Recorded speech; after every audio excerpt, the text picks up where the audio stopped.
Fair to meet with Macbeth. Fair is foul. And foul is fair. Hover through the fog in filthy air.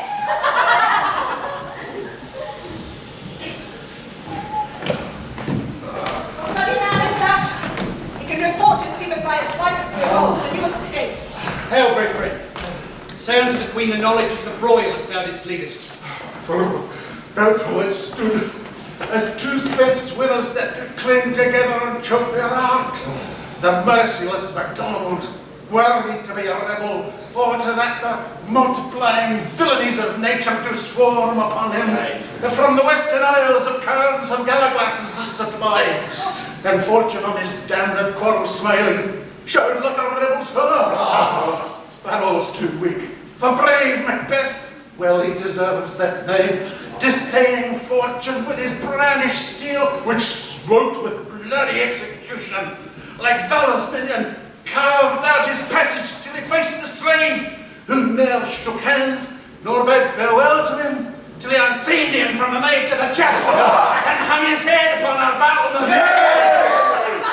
Cousin, worthy gentlemen. As when the sun gins his reflection, shipwrecking storms and direful thunders crack, so from that spring whence comfort seemed to come, discomfort swells. Mark, Queen of Scotland, mark, no sooner had Valorant compelled these skipping currents to trust their heels, but the Norwegian lord, surveying vantage, with fresh supplies and new supplies of men, began a fresh assault. Dismayed not this our captains, Macbeth and Backbone. Aye, as sparrows eagles or the hair of the lion. If I say sooth, they were as cannons overcharged with double cracks. Yes. So they doubling redoubled strokes upon my foe, except they meant to bathe in reeking wounds, or memorize another Golgotha, I cannot tell. But I am faint. My gashes crave for help. So well thy words become thee as thy wounds, they smack of honour both. Go get him surgeons. Comes here. Oh, the worthy tenor off. God save the Queen. Whence camest thou, worthy Dane? From Fife, great Queen, where Norwegian banners flout the sky and ban our people cold. Norway himself, with terrible numbers, assisted by the most disloyal traitor, the Thane of Cawdor, began a dismal conflict, till that Bellona's bridegroom, I brave Macbeth. lacked in proof, confronted him with self-comparisons, point against point rebellious, arm against arm, curbing his lavish spirit, and, to conclude, the victory fell on us! Yes!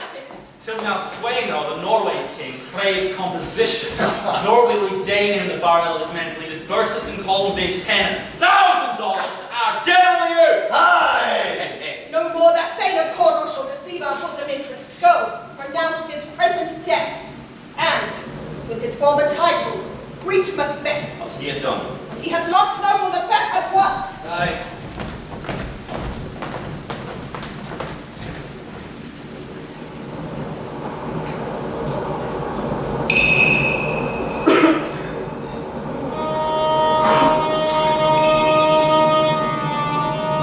Where hast thou been, sister? Killing swine. Sister, where thou? A sailor's wife had chestnuts in her lap and munched and munched and munched. Give me, quoth I, a right thee, witch! The rock-fed Ronyan cries. Her husband to Aleppo's gone, master of the tiger. But in a sieve I'll neither sail, and like a rat without a tail, I'll do, and I'll do. I'll give thee a wind out time. And I another. I myself have all the other, and the very ports they blow, all the quarters that they know where the shipman's card. I will drain him dry as hay, sleep shall neither night nor day hang upon his penthouse lid. He shall live, a man forbid. Weary sender, 9 times 9 shall he dwindle, peak and pine. Though his bark cannot be lost, yet it shall be tempest-tossed. Look what I have. Show me. Here, I have a pilot's thumb, wrecked as homeward he did come. A drum! A drum! Macbeth doth come.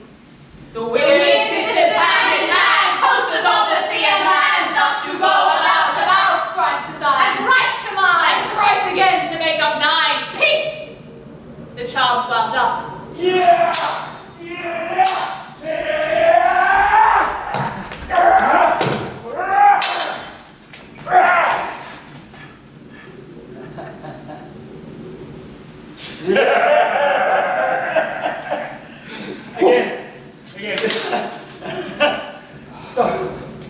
So foul and fair I have not seen.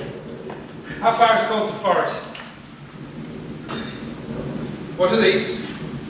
So withered and so wild in their attire that look not like the inhabitants of the earth, but aren't. Live you? Or are you born with man-made question? You seem to understand me, but once a chubby finger laying upon her skinny lips. You should with women, yet your beards forbid me to interpret that you are so. Speak if you can, what are you? All hail, Macbeth! Hail to thee, Thane of Glass! All hail, Macbeth! Hail to thee, Thane of Cawdor! All hail Macbeth! Thou shalt be king hereafter.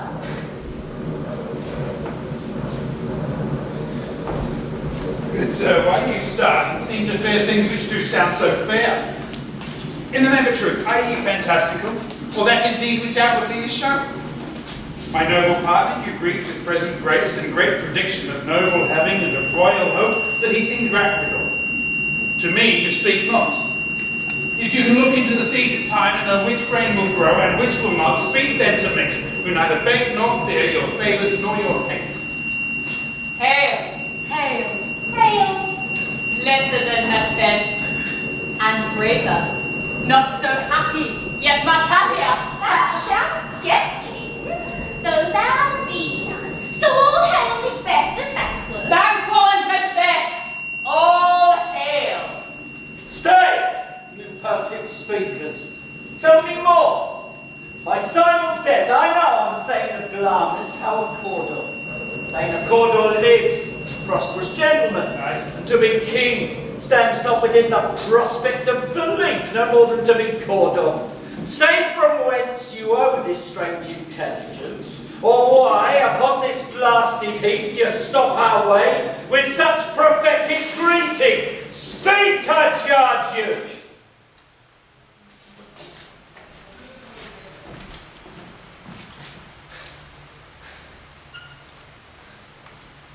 The earth hath bubbles as the water has a meter of it. Whither have they vanished? Into the air.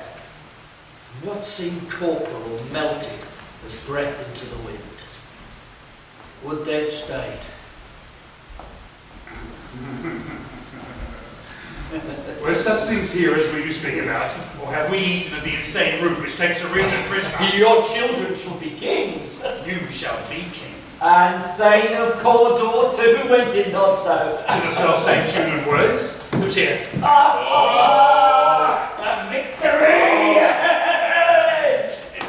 The Queen hath happily received, Macbeth, the news of thy success, and when she leaves thy personal venture the rebels fight, her wonders and her praises do contend which should be thine or hers. Silenced at that looking all the rest of self same day, she finds thee in the stout Norwegian ranks, nothing afeard of what thyself did make, strange images of death.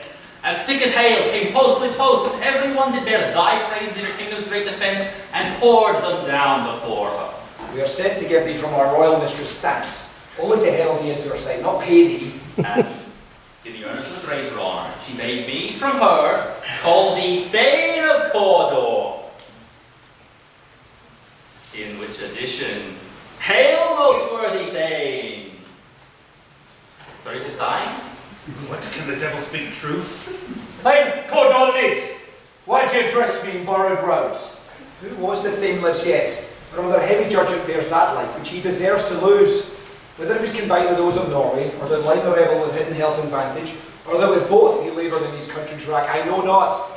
The treason's capital, confessed and proved, overthrown him. Glamis and Thane of Cawdor. The greatest is behind. Thanks for your pains. Do you not hope your children shall be kings, when those that gave the Thane of Cawdor to me promised no less for them? That trust at home might yet enkindle you unto the crown besides the Thane of Cawdor. But 'tis strange. And oftentimes, to win us to our harm, the instruments of darkness tell us truths. Win us with honest trifles to betray us in deepest consequence. Cousins, a word, I pray. Truths these are told as happy prologues to the swelling act of the imperial theme. I thank you, gentlemen.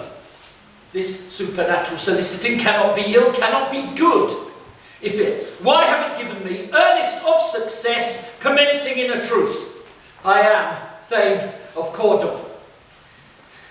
If good, then why do I yield to that suggestion whose horrid image doth unfix my hair and make my seated heart knock at my ribs against the use of nature?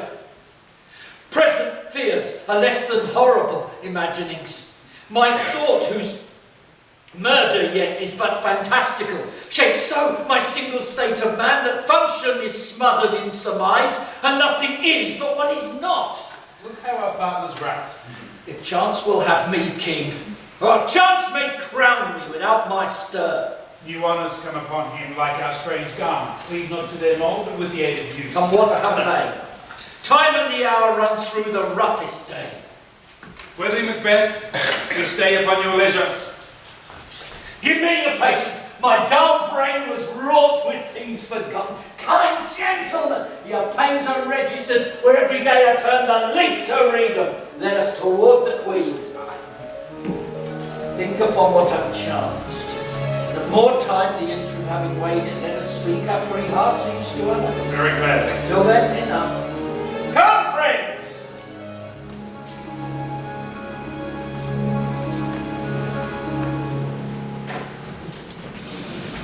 Execution done on Cawdor. And not those in commission yet returned. My liege, they are not yet come back. But I did speak with one who saw him die, who did report that very frankly he confessed his treasons, implored your highness pardon, and set forth a deep repentance. Nothing in his life became him like believing it. He died as one who had been studied in his death to throw away the dearest thing he owed us for a careless trifle.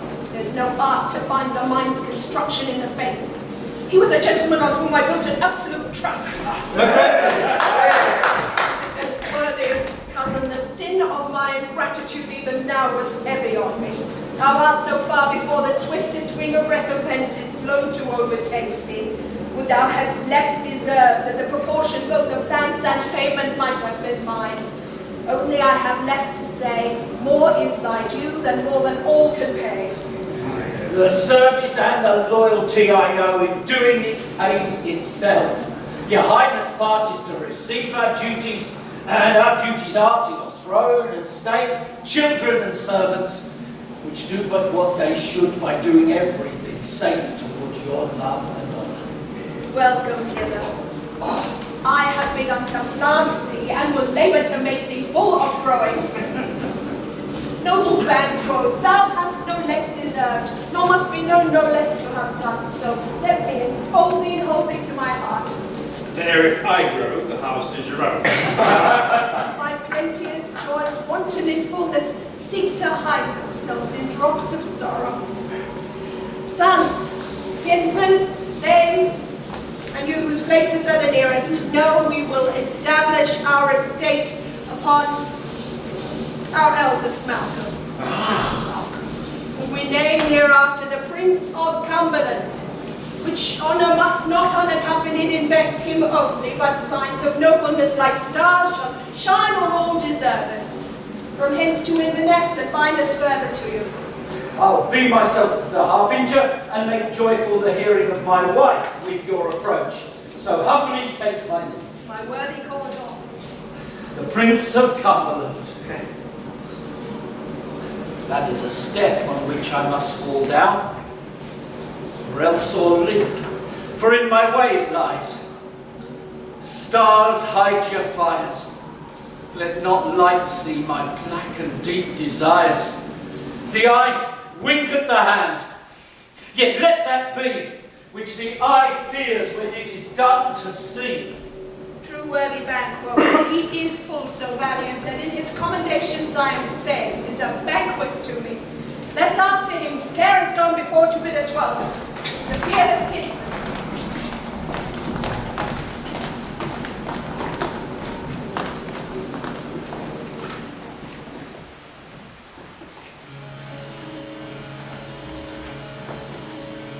They met me in the day of success, and I learned by the perfectest report they have more in them than mortal knowledge.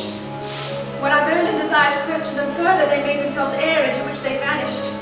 Whilst I stood wrapped in the wonder of it, instance from the Queen, who all hailed me Thane of Cawdor, by which title before these weird sisters saluted me, and referred me to the Chiron of time with, Hail King that shall be. This have I thought good to deliver thee, my dearest partner of greatness, that thou mightst not lose the dues of rejoicing by being ignorant of what greatness is promised thee. Lay it to thy heart, and farewell. Glance thou art, and Cawdor, and shalt be as thou art promised. Yet do I fear thy nature. 'Tis too full of the milk of human kindness to catch the nearest way. Thou wouldst be great, art not without ambition, but without the illness should attend it. Wouldst thou would highly, that wouldst thou holily, would not play false, and yet would wrongly win. Thou have great arms, that which cries, thus thou must do if thou have it, and that which rather thou dost fear to do and wishes should be undone. Hie thee hither, that I may pour my spirit in thine ear, and chastise with valour of my tongue all that impedes thee from the golden round which fate and metaphysical aid doth seem to have thee crowned withal. What is thy tidings? The Queen comes here tonight. Thou art mad to say it. Was not thy master with her, who would have informed for preparation? So please you, it is true. Our Thane is coming. One of my fellows had the speed of him, who almost dead for breath had scarcely more than would make of his message. Give him tidings. He brings great news.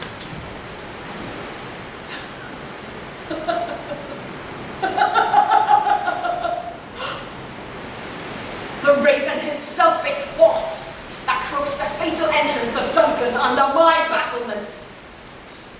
Come, you spirits that tend on mortal thoughts, unsex me here, and fill me from the crown to the toe, top full of direst cruelty.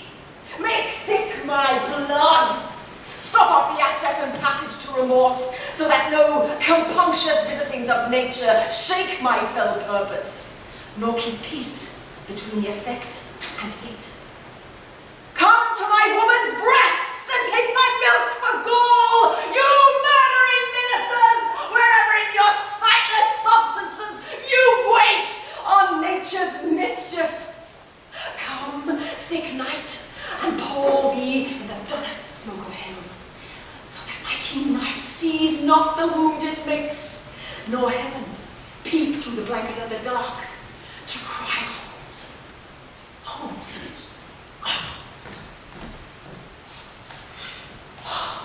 Great deluxe! Worthy Cawdor, greater than both by the all-hail hereafter! Thy letters have transported me beyond this ignorant present, and I feel now the future in the instant! My dearest love, Duncan comes here tonight. And when goes hence? Tomorrow, as she purposes. Never shall sun that morrow see. Your face, my Thane, is as a book where men may read strange matters. To beguile the time, look like the time. Bear welcome your eye, your hand, your tongue. Look like the innocent flower, but be the serpent under it. She that's coming must be provided for, and you will put this night's great business into my dispatch, which shall to all our nights and days to come give solely sovereign sway and masterdom. We will speak further. Only look up clear. To alter favour ever is to fear. Leave all the rest to me.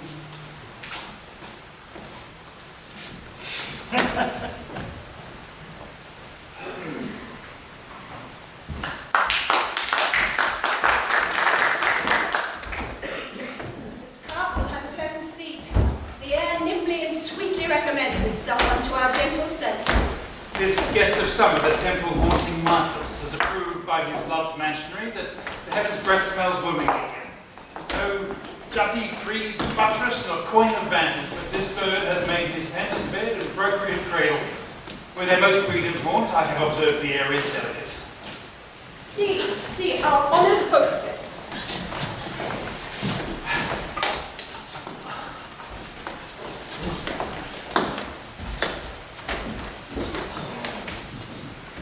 The love that follows us sometimes is our trouble, which still we thank as love.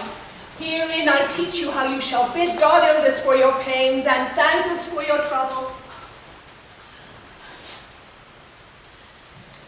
All our service, in every point, twice done and then done double, were poor and single business to contend against the honours deep and broad wherewith your majesty loads our house.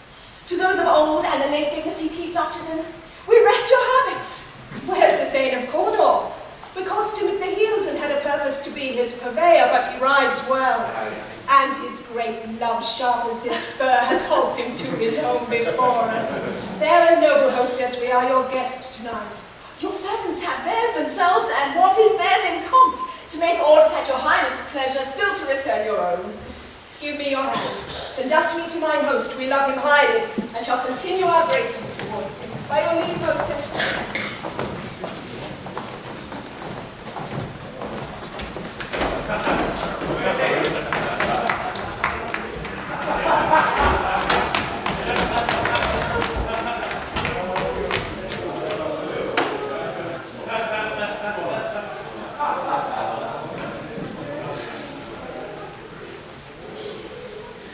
If it were done when 'tis done, then 'twere well it were done quickly.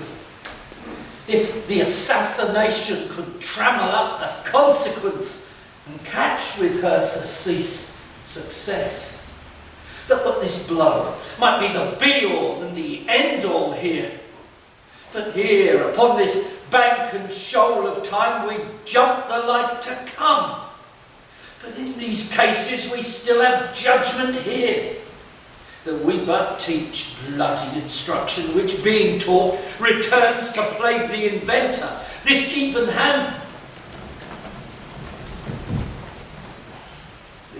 handed justice commends the ingredients of our poisoned chalice to our own lips. A double trust. First, as I am her kinsman and her subject, strong both against the deed, then as her host, who should against her murderer bar the door, not bear the knife myself. Besides, this Duncan hath borne her faculties so meek, hath been so clear in her great office, that her virtues will plead like angels, trumpet-tongued against the deep damnation of her taking off, and pity, like a naked newborn babe striding the blast, or heaven's cherubim horsed upon the sightless couriers of the air, shall blow the horrid deed in every eye, that tears shall drown the wind. I have no spur to prick the sides of my intent, but only vaulting ambition, which o'erleaps itself and falls on the other. How now, what news? She has almost supped. Why have you left the chamber? Has she asked for me? No, not she has. We will proceed no further in this business. She hath honoured me of late, and I have bought golden opinions from all sorts of people, which would be worn now in their newest gloss, not cast aside so soon. Was the hope drunk wherein you dressed yourself? Hath it slept since, and wakes it now to look so pale and green at what it did so freely? From this time such I count my love. Art thou afeard to be the same in thine own act and valour as thou art in desire? Wouldst thou have that which thou esteemest the ornament of life, and live a coward in thine own esteem, letting I dare not wait upon I would like the poor cat in the adage? Peace! I did to all that may become a man who dares do more is none. What beast was then that made you break this enterprise to me? When you durst do it, then you were a man. And to be more than what you were, you would be so much more than man.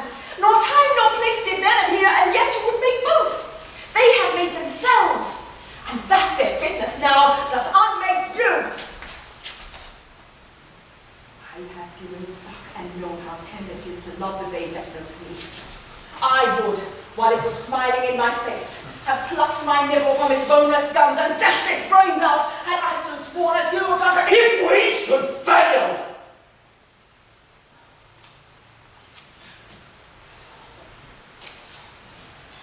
We fail.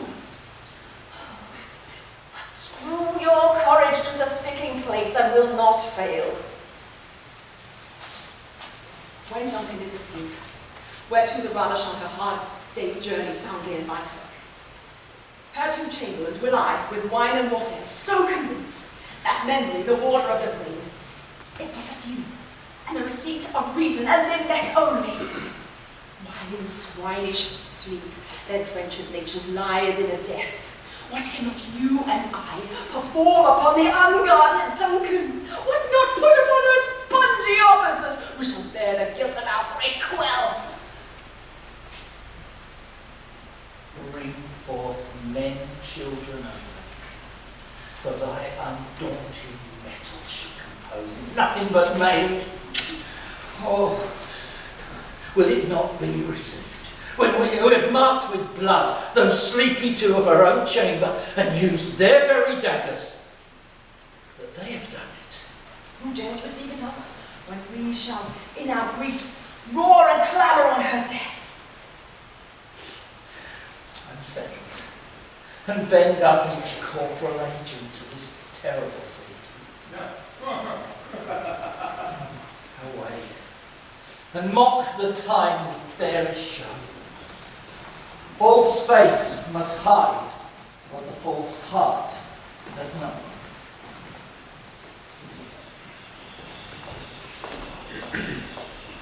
How goes the night, boy? The moon is down. I have not heard the clock. She goes down at 12. I take it. It is later, sir. Hold. Take my sword. There's husbandry in heaven. All their stars are out. Take thee that too.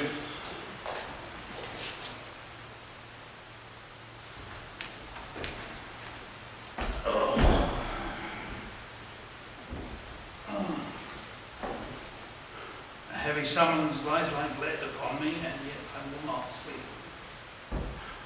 Merciful powers, restrain in me the cursed thoughts that nature gives way to in repose. Give me my sword. Who's there? The friends. What, sir, not yet at rest? The Queen's abed. She has been in unusual pleasure and sent forth great largesse to your officers. This diamond she greets your wife withal by the name of most kind hostess, and shut up in measureless content. Being unprepared, our wound became the servant to defect, which else should free abroad. All's well.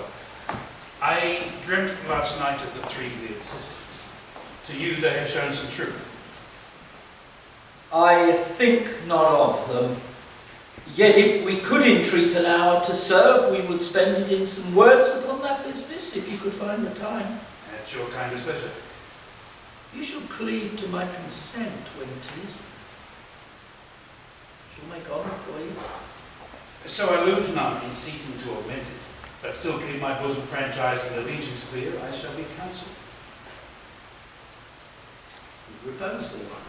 Thanks, sir. The light to you. Go. Bid thy mistress, when my drink is ready, she strike upon the bell. Get it to her.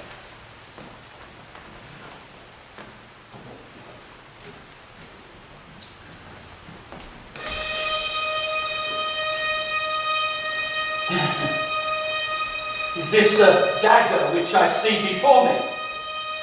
The handle toward my hand. Come, let me clutch thee.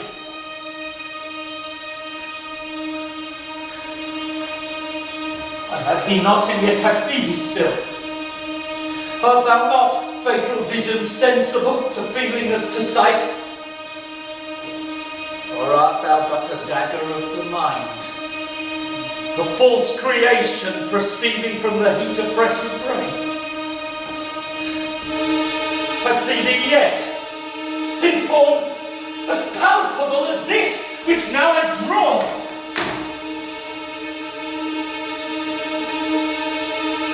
Thou marshals me the way which I was going, and such an instrument I was to use. Mine eyes are made the fools of the other senses,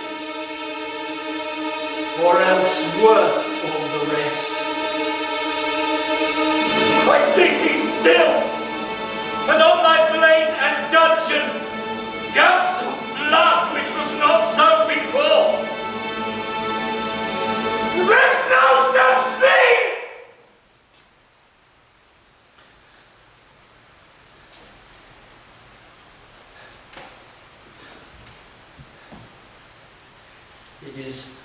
bloody business which informs us to mine eyes.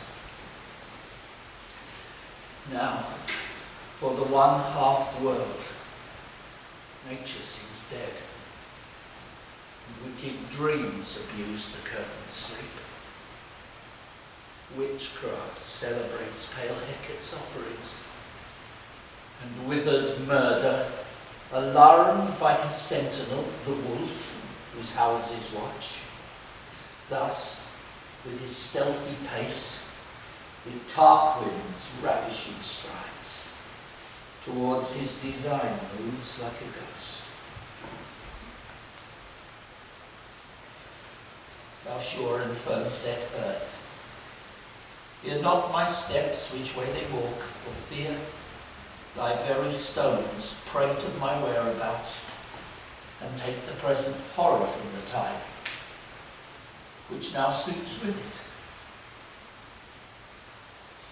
Whiles I threat, she lives. Words to the heat of deeds, too cold breath gives. I go, and it is done. The bell invites me. Hear it not, Duncan, for it is a knell which summons thee to heaven or to hell.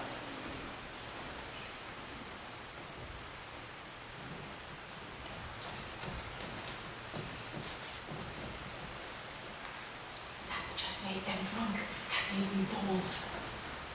What hath quenched them hath given me fire. Peace. It was the hour of retreat. The fatal bellman which gives the stones good night. He is about it. Doors are open, and the surfeited grooms do mock their charge with snores. I've drugged their possets so that death and nature do contend about whether they live or die. Who's there? Look! I'm afraid now the wait it is not done. The attempt at another deed confounds us. Hark! I made the deck as ready he could not listen. Had she not resembled my mother as she slept, I doubt.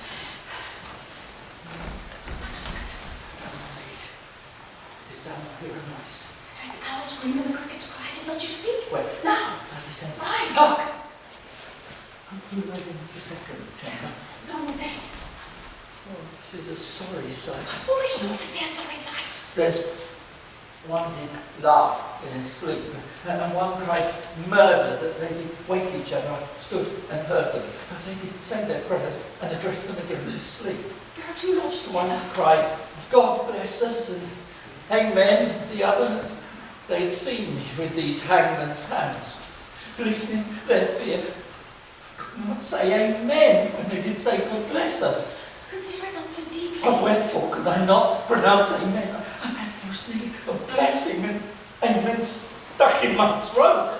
These deeds must not be thought of in this way, so I will make us Methought I heard a voice crying, sleep no more. Macbeth doth murder sleep. The innocent sleep, sleep that knits up the ravelled sleeve of care, the death of each day's life. Sore labour's balm, balm of hurt minds, great nature's second cause, chief nourisher in life's peace. Still he cried, sleep no more to all the house. Glamis have murdered sleep, and therefore Cawdor shall sleep no more. Macbeth shall sleep no more. What was it that was cried? What do you think? You do not bet your noble strength to think so brain-sickly of things. Go get some water and wash this filthy witness from your hand. What? To move the daggers from the place? They must lie there. Go, carry them and smear the sleeping grooms with No more. I am afraid to think what I have done. Look on again, my dead. infernal purpose. And the dead are but as pictures. 'Tis the eye of childhood that fears a painted devil. If she do bleed, I'll gild the faces of the grooms with all, for it must seem their guilt.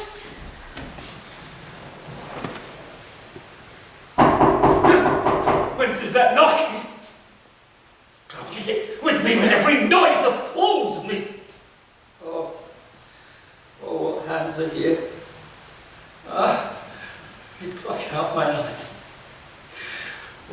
great Neptune's ocean wash this blood clean from my hand. And on this my hand will rather the multitudinous seas incarnadine, making the green one red.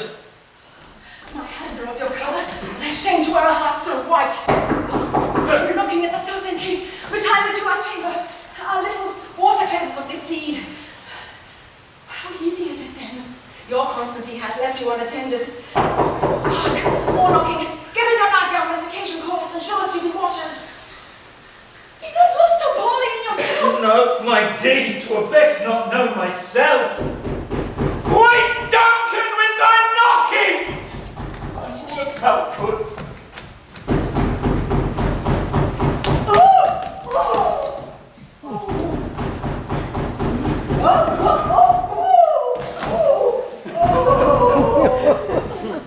Oh, here's a knocking indeed.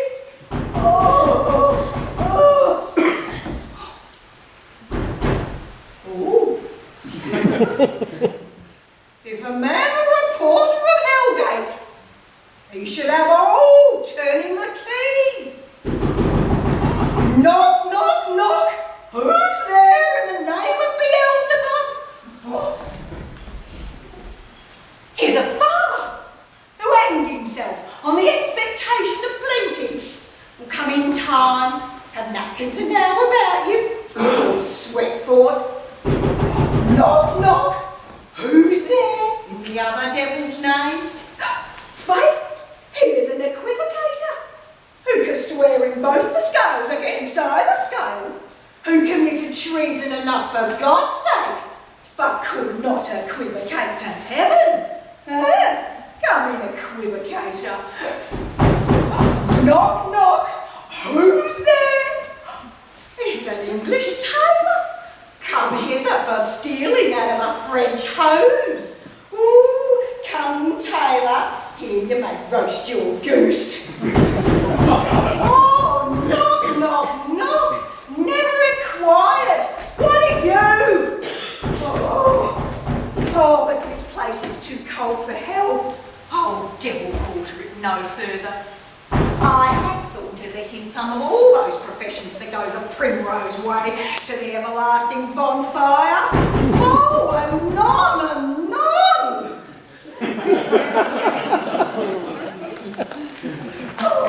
I pray you remember the porter. Was it so late, friend, that you went to bed that you lie so late? Oh, no, sir. We were carousing until the second coffee. And drink, sir, is a great provoker of three things: nose painting, sleep, and urine. Lecturing. It provokes and unprovokes. It provokes the desire, but takes away the performance. Therefore, much drink may be said to be an equivocator with lechery, or it makes him an imagine. It sets him on and it takes him off. It persuades him and disheartens him. It makes him stand true and not stand too.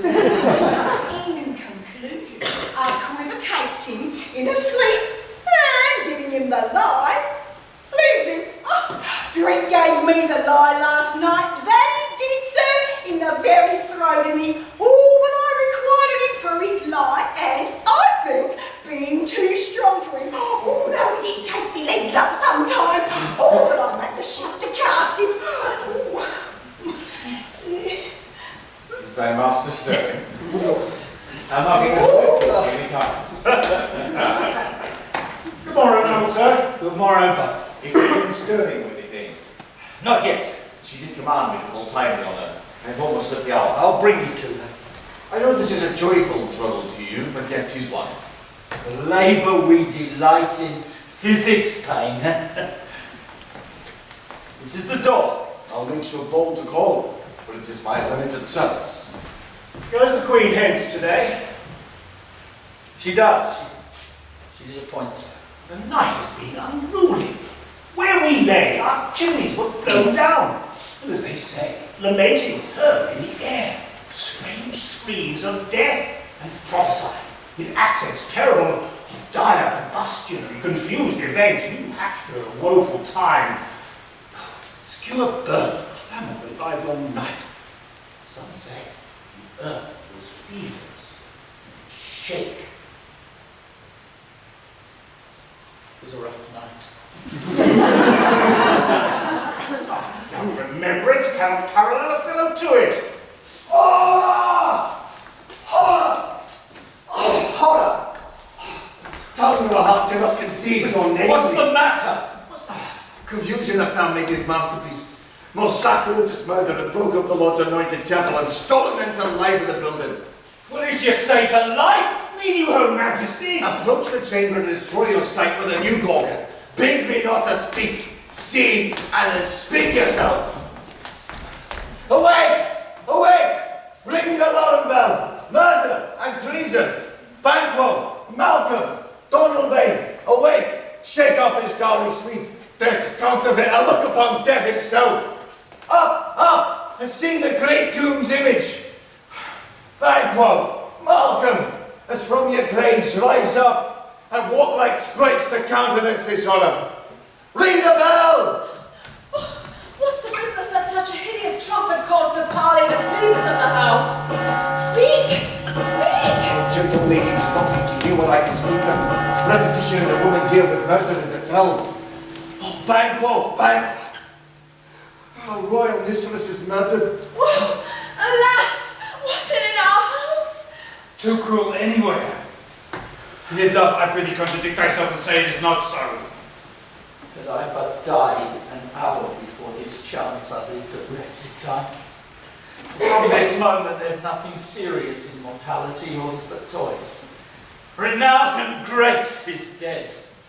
The wine of life is drawn, and the mere lees is left this vault to break. What is amiss you are, I do not know it. The spring, the head, the fountain of your blood is stopped. The very source of it is stopped. My royal mother's murdered.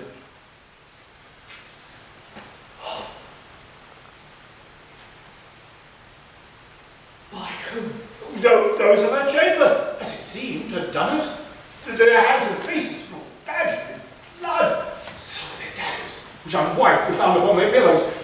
They stared and were distracted. No man's life was to be trusted with them. Oh, yet I do repent me of my fury that I did kill them. Wherefore did you so? Who can be wise, amazed, loyal and neutral in a moment? No man! The expedition of my violent love outran the pauser. Reason. Here lay Duncan, her silver skin laced with her golden blood. And her gash stabs look like a breach in nature for ruin's wasteful entrance. There the murderers, steeped in the colours of their trade, their daggers unmannerly breached with gore. Who could refrain that had a heart to love, and in that heart courage to make his love known? Look at lady!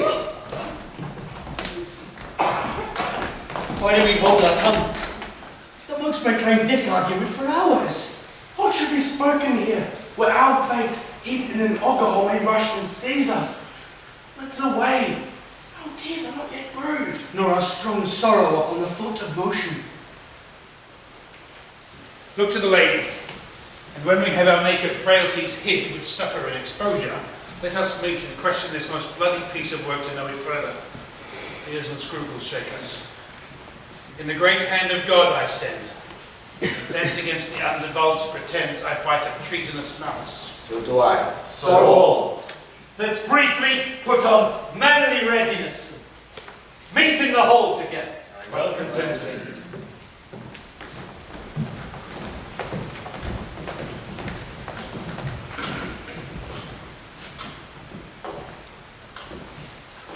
What will you do? Let's not consult with them. To show an unfelt sorrow is an office that the false man does easy. I'll to England. To Ireland I. Our separate fortune shall keep us both the safer. Where we are, there's daggers and men's smiles. The near in blood, the near bloody. This murderous shaft that shot is not yet lighted. and our safest way is to avoid the aim. Therefore, to horse. And let us not be dainty of leave-taking, but shift away. There's warrant in that death that steals itself, when there's no mercy left.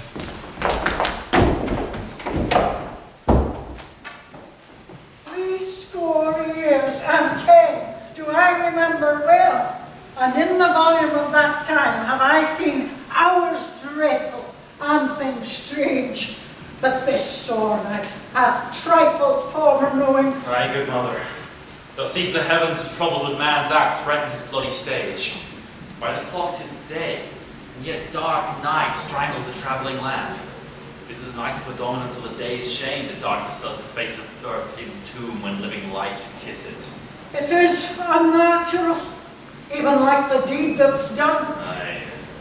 On Tuesday last, a falcon, towering in her pride of place, was by a mousing owl, hawked at and killed. Duncan's horses, thing most strange and certain, beauteous and swift, the minions of their race, turned wild in nature, flung out, broke their stalls, contending against obedience as they would make war with mankind. 'Tis said they ate each other. They did so, to the amazement of mine eyes that looked upon. Here comes the good Macduff. How goes the waltz, sir, now?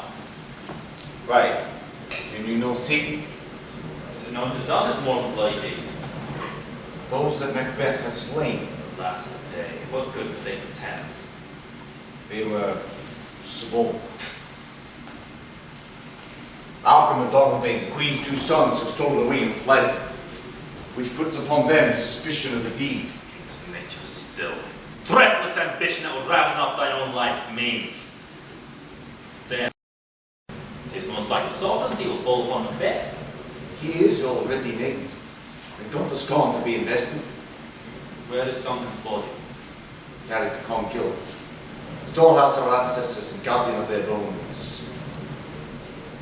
Will you scone? No, cousin. I'll do 5.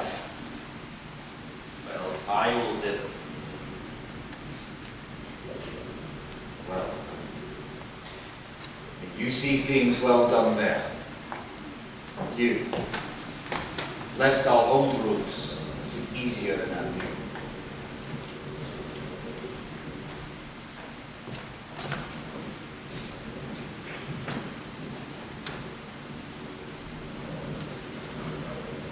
Farewell, mother.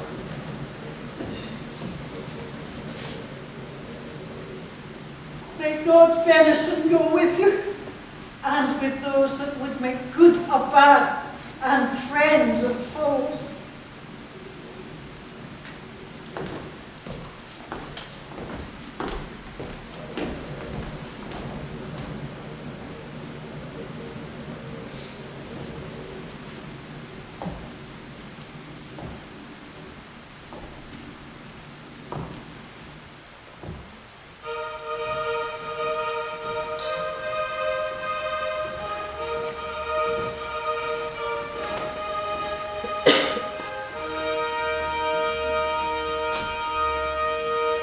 Thou hast it now. King, Cawdor, Glamis, all as the weird women promised. And I fear thou playest most foully for it. Yet it was said it should not live in thy posterity, but that myself should be the root and father of many kings. If there come truth from them, as upon thee, Macbeth, their speeches shine, then by the verities made good on thee, may they not be my oracles as well as set me up in hope? But hush, no more. Here's our chief guest. If he had been forgotten, it had been as a gap in our great feast, and all thing unbecoming. Tonight we hold a solemn supper, sir, and I request your presence. Let your highness command upon me, to the which my duties are with the most indissoluble tie forever knit. Ride you this afternoon? Aye, my good lord.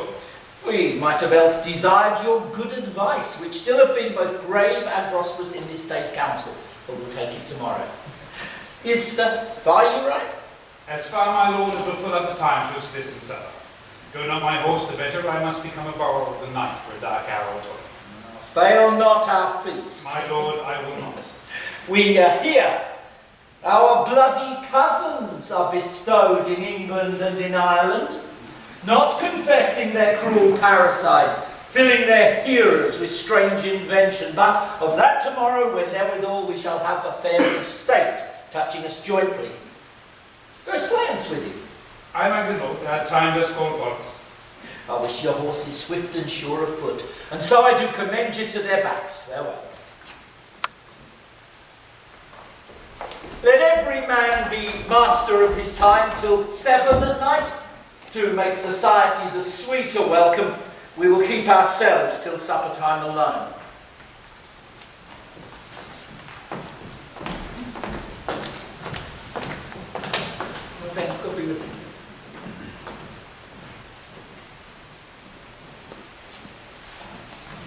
Sarah, a word. Attend those men, our pleasure. They are, my lord, without the palace gate. Bring them before us.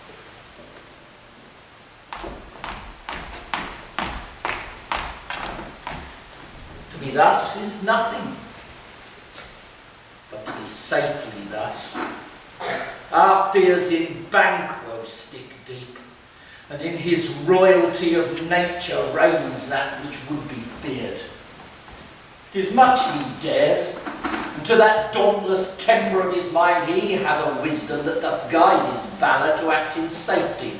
There is none but he whose being I do fear, and under him my genius is rebuked. As it is said, Mark Antony's was by Caesar. He chid the sisters, when first they put the name of king upon me, and bade them speak to him. Then prophet-like, they hailed him father to a line of kings. Upon my head they placed a fruitless crown, and put a barren sceptre in my gripe, thence to be wrenched with an unlineal hand, no son of mine succeeding. It be so, for Banquo's issue have I filed my mind. For them the gracious Duncan have I murdered, put rankers in the vessel of my peace only for them, and mine eternal jewel given to the common enemy of man, to make them kings. The seeds of Banquo kings! Rather than so, come fate into the list and champion me to the utterance. Who's there? Go to the door, stay there till we call. Was it not yesterday we spoke together? It was so, my lord. Well then now, have you considered of my speeches? Know that it was he, in the times past, which kept you so under fortune, which you thought had been our innocent self. This I made good to you at our last meeting, past in probation with you, how you were borne in hand, how used the instruments, who wrought with them, and all things else which might to heart or soul, or to a notion crazed, say thus did Banquo. You made it known to us. I did so, and went further, which is now our point of second meeting. Do you find your patience so predominant in your nature that you can let this go? Are you so gospel to pray for this good man and for his issue, whose heavy hand has bowed you to the grave and beggared yours forever? We are men by these. Aye, in the catalogue you go for men. As hounds and greyhounds, mongrels, spaniels, curs, shops, water rugs and demi-wolves are all clept by the name of dogs. Now, if you have a station in the file not in the worst rank of manhood, say so. And I will put that business in your bosom, whose execution takes your enemy off, grapples you to the heart and love of us, who wear our health but sickly in his life, which in his death will prevent. I am one, my liege. The vile blows and buffets of the world have so incensed that I am reckless where I do despite the world. And I another. Weary with disaster, tugged by fortune, I would set my life on any chance to mend it or be rid of it. Did you know Banquo was your enemy? I, my lord. So is he mine, and in such bloody distance that every minute of his being thrusts against my nearest of life. And though I could, with barefaced power, sweep him from my sight and bid my will avouch it, yet I must not. For certain friends, which are both his and mine, whose loves I may not drop, but wail his fall, whom I myself struck down. And thus it is that I to your assistance do make love. Masking the business from the common eye for sundry weighty reasons. We shall perform, my lord, what you command us. Now your spirit shine through you. Within this hour at most, I shall advise you where to plant yourself, acquaint you with the perfect spy of the time, the moment of it. It must be done tonight, and something from the palace.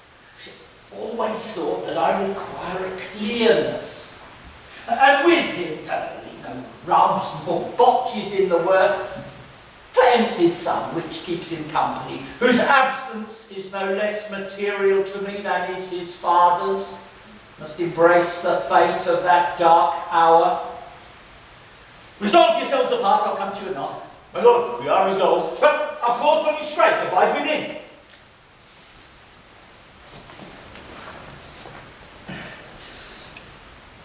It is concluded. Banquo, thy soul's flight, if it find heaven, must find it out tonight. Is Banquo gone from court? I am, but returns again tonight. Say to the king I would attend his leisure for a few words. Madam, I will. Naught's had, all spent, where our desire is gone without content. It's safer to be that which we destroy than by destruction dwell in doubtful joy. How now, my lord? Why do you keep alone your sorriest fancies your companions making, using those thoughts which should indeed have died with them they think of? Things without regard, things without all remedy should be without regard. What's done is done. We have scorched the snake, not killed it. She'll close and be herself, whilst our poor Malice remains in danger of her former tooth. But let the frame of things disjoint. Both the worlds suffer ere we will eat our meal in fear, or sleep in the affliction of these terrible dreams that shake us nightly. Better be with the dead, whom we to gain our peace have sent of peace, than in the torture of the mind to lie in restless ecstasy. Duncan's in her grave. After life's fitful fever she sleeps well. Treason has done his worst, nor steel, nor poison, malice domestic, foreign levy, nothing can touch her further. Gentle, my lord, sleep o'er your rugged looks. Be kind and jovial for our guest tonight. So shall I love, and so I pray be you. Let your remembrance apply to Banquo, present him eminence, both with eye and tongue, unsafe the while that we must lave our honours in his flattering streams, and make our faces visits to our hearts, disguising what they are. You must leave them. Ah, full of scorpions is my mind, dear one. Thou knowest that Banquo and his flailance lives. In them nature's copies not etern. This comfort yet. They are assailable. Then be thou jocund. The bat had flown his cloistered flight. The black Hecate summons the sharp-born beetle with his drowsy hums and rum night's yawning peal. There shall be done a deed of dreadful note. What's to be done? Be innocent of the knowledge, dearest Chuck, till thou applaud the deed. Come, sealing night, scarf up the tender eye of pitiful day, and with thy bloody and invisible hand, pencil, tear to pieces that great bond that keeps me pain. Light thickens and the crow makes wing to the rooky wood, and things of day begin to droop and drowse, while night's black age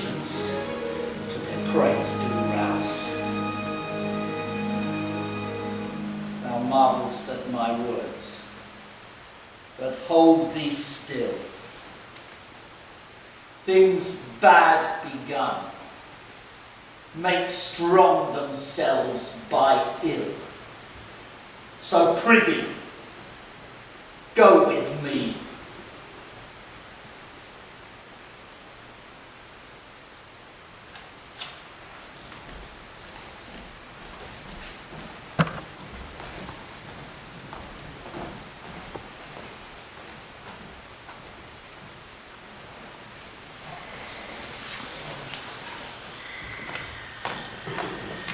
Who did bid thee join with us? Macbeth. She leads our mistrust. She delivers our officers with all we must do to direction just. Then stand here with us. The west jet glimmers the streets of the day, and spurs the laden traveller apace to gain the timely inn. And near draws the subject of our watch. Hark, ye hear horses. Who is the light then? Oh! Then 'tis he, the rescued whom no expectation oriented the court. His horses go about. Almost smile, but she does usually, so all men do. From hence the palace gate, make it their wall. A light, a light. 'Tis he.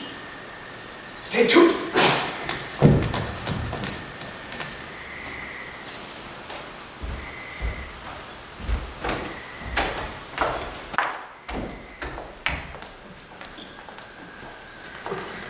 It shall be rain tonight.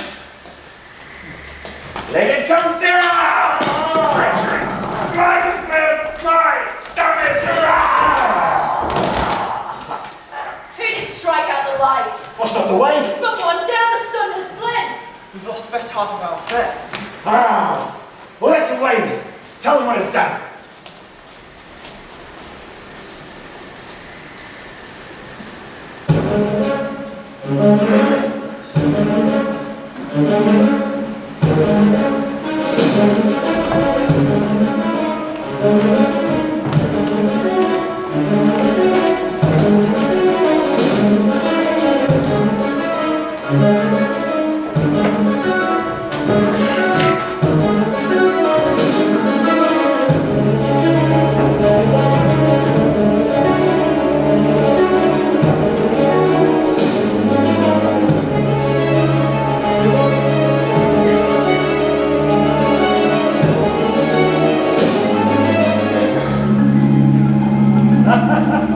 You know your own degrees. Come, sit down. First and last, a hearty welcome. Thanks to your majesty. Ourselves shall mingle with society and play the humble host. Our hostess keeps her state, but in best time we will require her welcome. Pronounce it for me, sir, to all our friends, for my heart speaks they are welcome. Oh, see they encounter thee with their hearts' thanks. Both sides are even. Here I'll sit in the midst. Be large in mirth, anon we'll drink a measure, the table round! Hey! There's blood upon my face. 'Tis backwards then. 'Tis better thee without than he within, is he dispatched. The Lord of throat was cut, that I did for him. But the best of the cutthroats, yet he's good that did the like for plays. Thou didst it, thou art a non-parade. My good sir, Lance has escaped. Comes my fit again.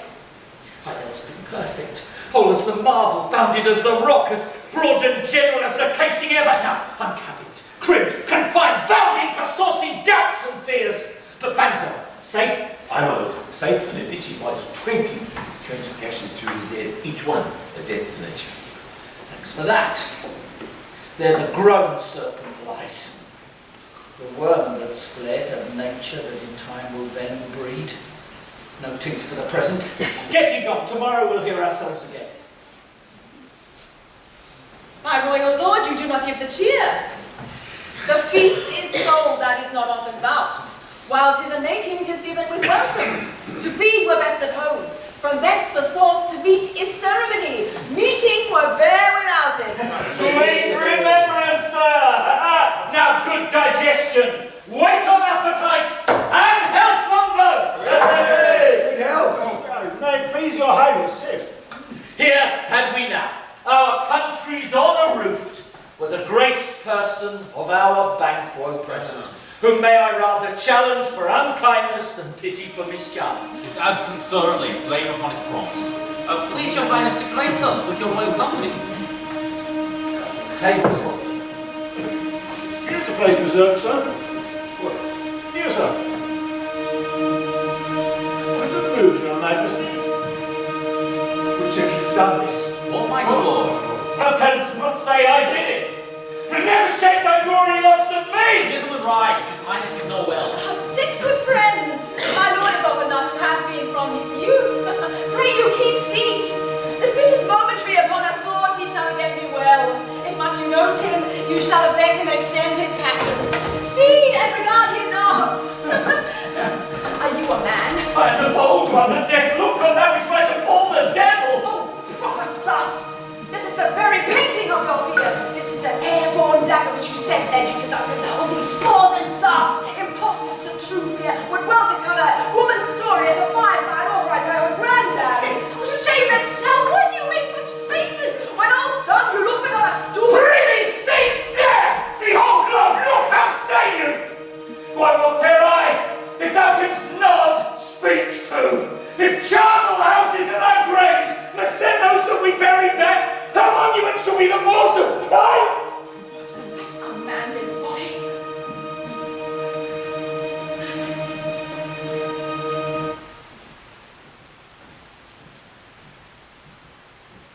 If I stand here, I swear.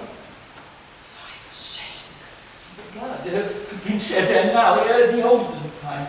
A human statue purged the gentle wheel, and since two murders have been performed, too terrible for the ear. Time has been that when the brains were out, the man would die in there and in. But now they rise with 20 mortal murders on their crowns. They push us from our stalls. This is more strange than such a murder is. Why not? Your noble friends do not.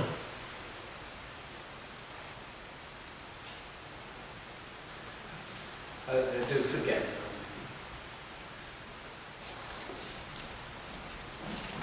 Do not muse at me, my most worthy friends. I have a strange infirmity, which is nothing to those that know me.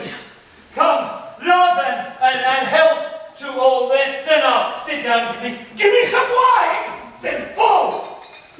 I drink to the general joy of the whole table.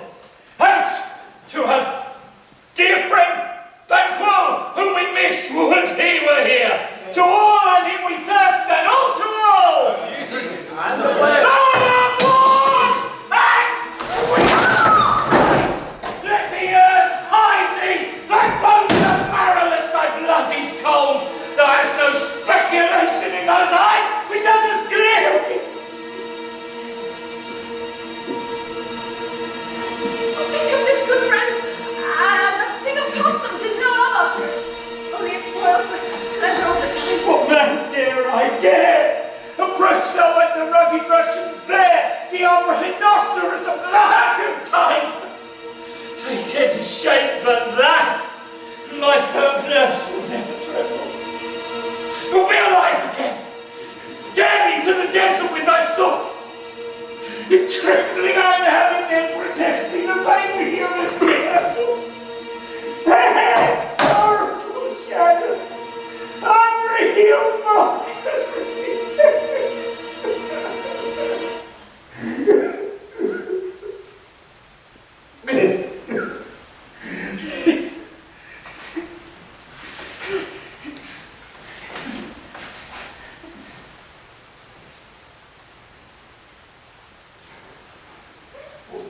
Why so?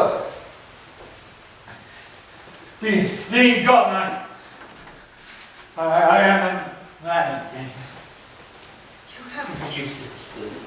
displaced the mirth, broke the good meeting with most admired disorder. Such things be, and overcomes like a summer's cloud without our genuine wonder. You make me strange, even to the disposition that I am. When now I think you can behold such sights, and keep the natural ruby of your cheeks, when mine's blanched with be. What sights? Pray you, keep not! He grows worse and worse. Question enrages him. At once, good night. Stand not upon the order of your going, but go at once. Farewell, and may your health attend you. A fine good night to all! It will have blood.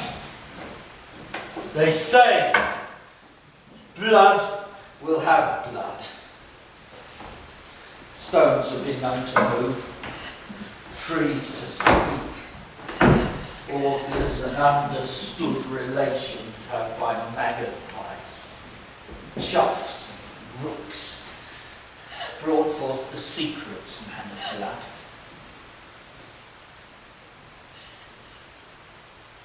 What is the night?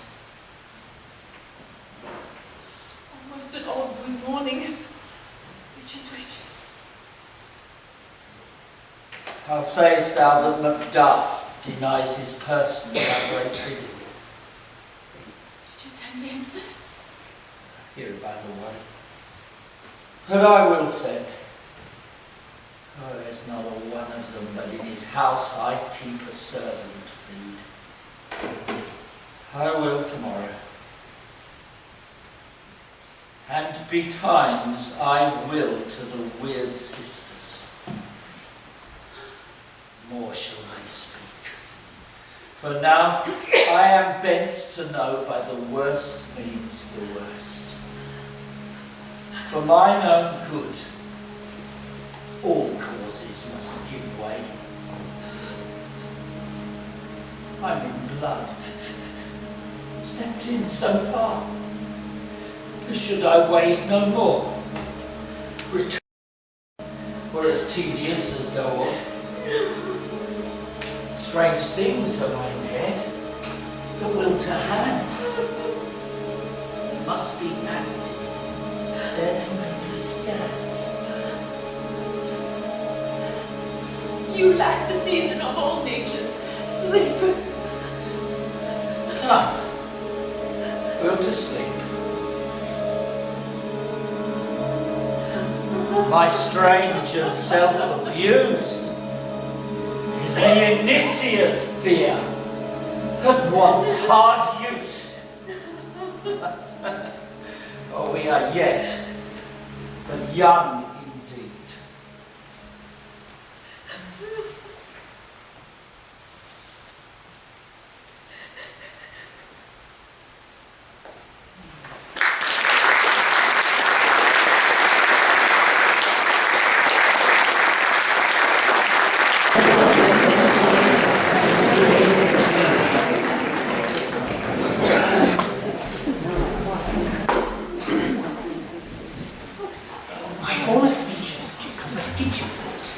Interpret further. What did I say? Things have been strangely born. The gracious Duncan was pitied of Macbeth. Married, she was dead. And the right valiant Banquo walked too late. Whom you may say, if it please you, flails killed, to flails fled. Men must not walk too late. Who cannot but thought how monstrous it was for Malcolm and for Donalbain to kill their gracious mother? Damn that. How did it read Macbeth? Did he not straight in pious rage the two delinquents tear, for the slaves of drink and thralls of sleep? Was not that nobly done? Aye, and wisely too, but 'twould have angered any heart alive to hear them in the night. So did I say, he has borne all things well. I do think, had he Duncan's sons under his key, as I please heaven he should not, they would know what 'twere to kill a parent. So did Flails. Peace. For from broad words, and because he failed his presence at the tyrant's feast, I hear Macduff lives in disgrace. Sir, can you tell me where he bestows himself?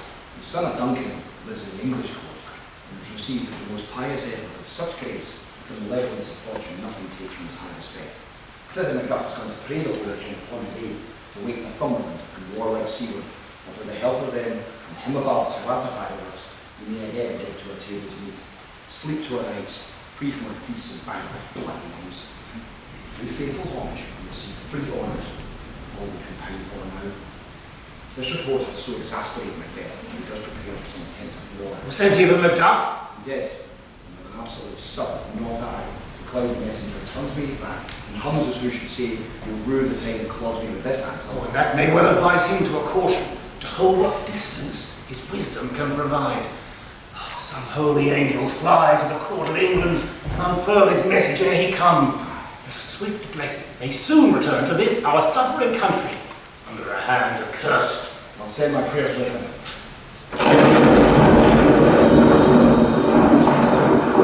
Press the Brendan cat at news! Strike once the hedge people will... Happy Christ! 'Tis time! 'Tis time!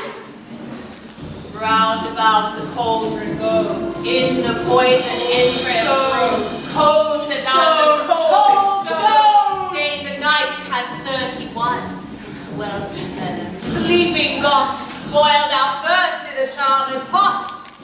Double, toil and trouble, fire, burning, fire, trouble, fire, burning, cauldron bubble. Stay the drag. Fillet of a penny snake, in the cauldron boil and bake. I with you to toe of frog, full of batter, tongue of dog. Out of fork and grind and stick, lizard's leg and owlet's wing, or a charm of powerful trouble, like a hell of boil and bubble. Double, toil and trouble, die, burn and toil and trouble, die, burn and toil and trouble, fire, burn and cauldron bubble. Scare the dragon, tooth the wolf, witches, mummy, lore, and dog of the rabbit, soul, sea shark, root of hemlock digged in the dark, liver of blaspheming Jew, gall of goat and slips of you, silver in the moon eclipse, no doctor and dark as this, finger of bird, strangled babe, kitch delivered lion drab, make the gruel thick and slap, and get to a type of children for the ingredients of our cauldron. Double, fire, burn and cauldron bubble. Cooled with a babbling blood, and the charm is firm and good. By the pricking of my thumbs, something wicked this way comes. Open, locks, whoever knocks.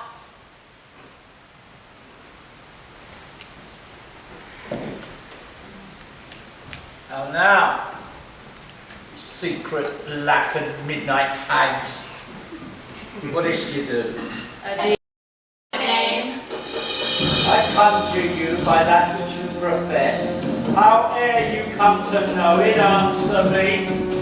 Though you untie the winds and let them fight against the churches, though the yesty waves confound and swallow navigation up, though bladed corn be lodged and trees blown down, though castles topple on their warders' heads, though palaces and pyramids do slope their heads to their foundations, though the treasures of nature's Germans tumble all together, even till destruction sicken, answer me to what I ask you.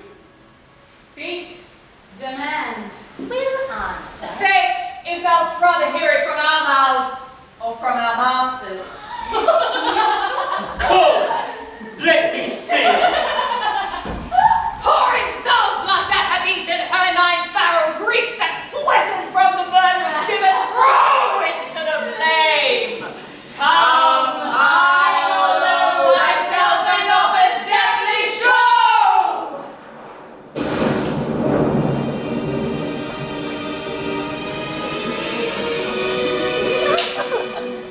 Tell me, thou unknown power. He knows thy thought in his speech. But say thou not.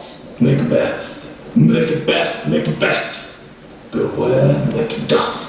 Beware the Thane of Fife. Dismiss me. Enough. There thou art, for thy good caution thanks, thou art my fear aright. But one word more. They will not be commanded. Here's another. More potent than the first.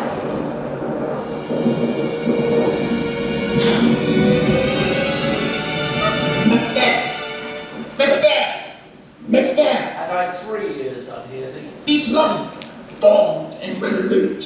Love to scorn the power of man, for none of woman born shall harm Macbeth. But then live Macduff! What need I fear of thee? But yet, I'll make assurance double sure, and take a bond of fate. Thou shalt not live. that I may tell pale-hearted fear it lies, and sleep in spite of thunder. This, which rises like the issue of a king, and wears upon its baby brow the round and top of sovereignty. Listen, but speak not choice. Be line-mettled, proud, and take no care who chafes, who frets, or where conspirers are. Macbeth shall never vanquish thee until great Birnam Wood to high Dunsinane Hill shall come against him. That shall never be! Who can impress the forest, bid the tree, and fix his earthbound root? Sweet Bowman's good! Rebellion's head rise never till the wood of Birnam rise, and our high place Macbeth shall live the least of nature, pay his breath to time and mortal custom. Yet my heart throbs to know one thing. Tell me if your art can tell so much. Shall Banquo's issue ever reign in this kingdom? Seek to know no more. I will be satisfied. Deny me this, and an eternal curse fall on you. Let me know where goes this cauldron. What noise is this? Show his eyes and breathe his heart. Come my hell, his heart.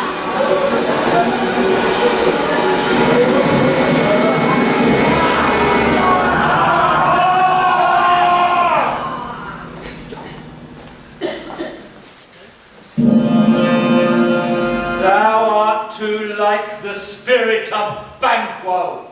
Down! Thy crown does sear mine eyeballs. And thy hair, thou other gold-bound brow, is like the first. The third is like the former. Filthy hags, why do you show me this? Stark eyes. What will the line stretch out to the crack of doom? Another yet? 7, I'll see no more!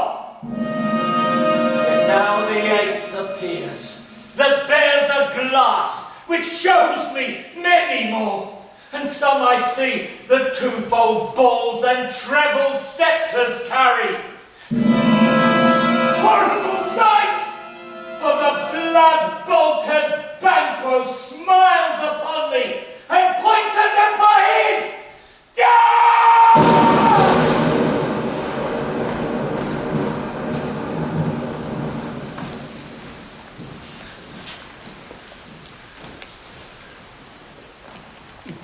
What's your Grace's will? Saw you the weird sisters? No, my lord. Came they not by you? Indeed, my lord. Infected be the air whereon they ride, and damned all those that trust them. I did hear the galloping of horse who was came by. Restore free, my lord, that bring you news. Macduff is fled to England. Fled to England? Aye, my good lord. Time now anticipates my dread exploits. The flighty purpose never is or took unless the deed go with it. From this moment, the very firstlings of my heart shall be the firstlings of my head. And even now, to crown my thoughts with acts, be it thought and done. The castle of Macduff I will surprise. Seize upon a fife, give to the edge of the sword his wife, babes, and all unfortunate souls that trace him in his line. No boasting, like a fool. This deed I'll do, before this purpose cool. But no more sights! Where are these gentlemen? Come, bring me where they are.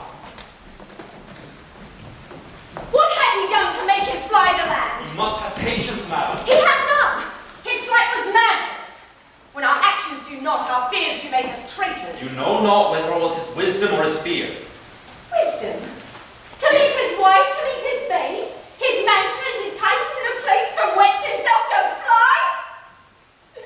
He loves us not. He wants the natural touch, for the poor wren, the most diminutive of birds, will fight her young ones in the nest against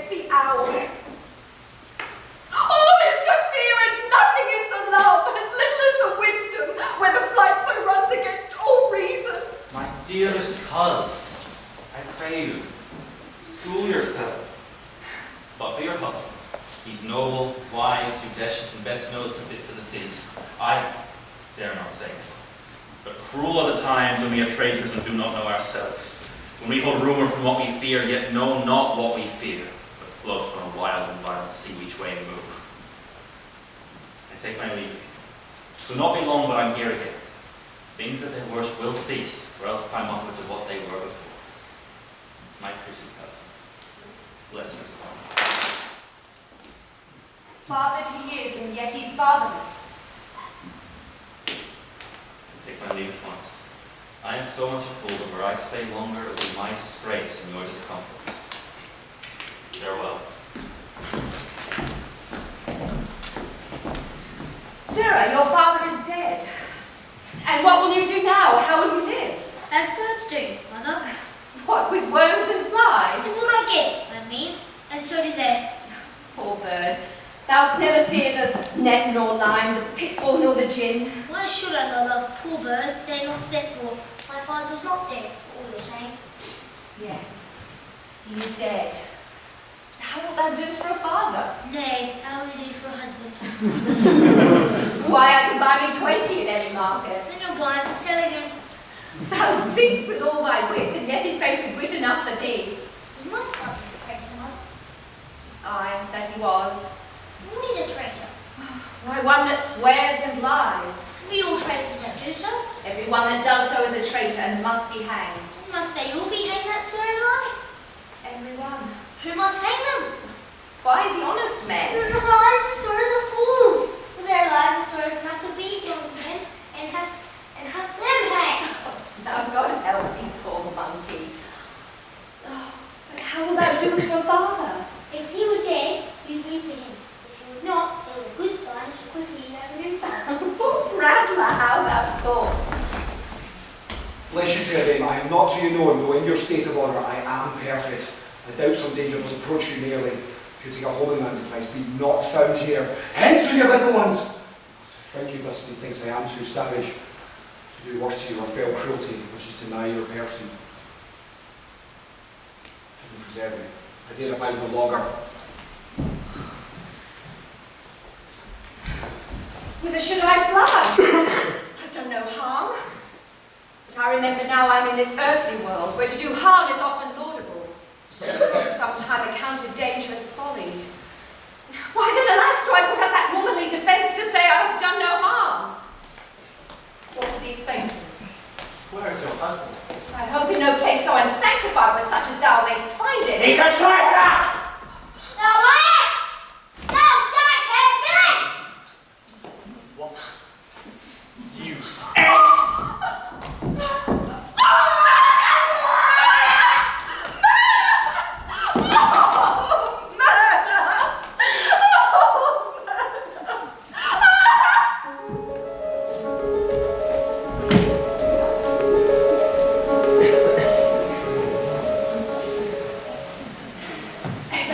Let us seek out some desolate shade, and there weep our sad bosoms empty. let us rather hold fast the mortal sword, and like good men be stride out downfall and burden. Each new morn, new widows howl, new orphans cry, new sorrows strike heaven on the face that it resounds as it felt in Scotland, and yelled out like syllable of dollar. What I believe, I'll wail. What no believe, and what I can redress as I shall find the time to friend, I will. What you have spoke, it may be so, perchance. This tyrant, whose soul named blisters our tongues, was once thought honest. You have loved him well. He hath not touched you yet. I am young, but something you may deserve of him through me, and wisdom to offer up a weak, poor, innocent lamb to appease an angry God. I am not treacherous. But Macbeth is. A good and virtuous nature may recoil in an imperial challenge. I crave your pardon. That which you are, my thoughts cannot transpose. Angels are bright still, though the brightest foul. Though all things foul may wear the brows of grace, yet grace was still more so. They have lost my hopes. Perchance even I find my doubts. Why, in that rawness, left you wife and child? Those precious motives, those strong knots of love without leave taken? I pray you let not my jealousies be your dishonours, but mine own safeties. You may be rightly just, whatever I shall be. Bleed, poor country. Great tyranny, rest on thy base is sure. For goodness dare not check thee. Where are thy wrongs, the title is afeard. Very well, Lord. I would not be the villain that thou thinkst for the whole space in the tyrant's credit, and the riches to boot. Be not offended. I speak not in absolute fear of you. I think our country sinks beneath the yoke. It weeps, it bleeds at each new day gashes added to her wounds. I think withal there would be hands uplifted in my right, and here from gracious England if I offer a goodly thousands. But for all this, when I shall tread upon the tyrant's head or wear it on my sword, then my poor country will have more vices than before, more suffer and more sundry ways than ever by him that shall succeed. What should he be? It is myself, I mean, in whom I know the particulars of vice so grafted that when they be opened, black Macbeth will seem as pure as snow, and the poor state esteem him as a lamb compared to my confineless arms. Not in the legions of horrid hell could come a devil so damned and evil to top Macbeth. I grant him bloody, luxurious, avaricious, false, deceitful, sudden, malicious, smacking of every sin that has a name. Aye. But there is no bottom, none, in my voluptuousness. Your wives, your daughters, your matrons and your maids could not fill up the cistern of my lust. And my desire all continent impediments would all bear that did oppose my will. Better Macbeth than such a one to reign. Bowels and temperance in nature is a tyranny. It hath been the untimely emptying of the happy throne and the fall of many kings. But do not fear to take upon you what is yours. You make in vain your pleasures in a spacious plenty, and yet seem cold. The time you make so good one. We have willing dames enough. There cannot be that vulture in you that would devour so many as will to greatness dedicate themselves, finding it so inclined. With this there grows in my most ill-composed affection such a staunchless avarice, that were I king I would cut off the nobles for their lands, desire his jewels in this other's house, and my more having would be as a source to make me hunger more, that I should forge quarrels unjust between the good and loyal, destroying them for wealth. The sadness sticks deeper, and grows with more pernicious root than summer seeming lust, and hath been the sword of our slain kings. Yet fear not. Scotland hath voices to fill up your will, your mere own. These are all portable with other graces weighed. But I have none. The king becoming graces as justice, verity, temperance, stableness, bounty, perseverance, mercy, lowliness, devotion, patience, courage, fortitude. I have no relish of them, but abound in the division of each several crime, acting in many ways. Nay, had I power, I would pour the sweet milk of concord into hell, uproar the universal peace, confound all unity on earth. Oh, Scotland. Scotland. If such a one be fit to govern, speak. I am as I have spoken. Fit to govern. Nay, not to live. Ah, nation miserable, with an untitled tyrant, bloody sceptic! When shall I see thy wholesome days again? When the truest issue of thy throne, by his own accusation, stands accursed and does blaspheme his own breed! Thy father was a most sainted king. The queen that bore thee often upon her knees and on her feet died every day she lived. Very well. These evils thou repeatest upon thyself have banished me from Scotland. Oh, my Christ, thy hope ends here.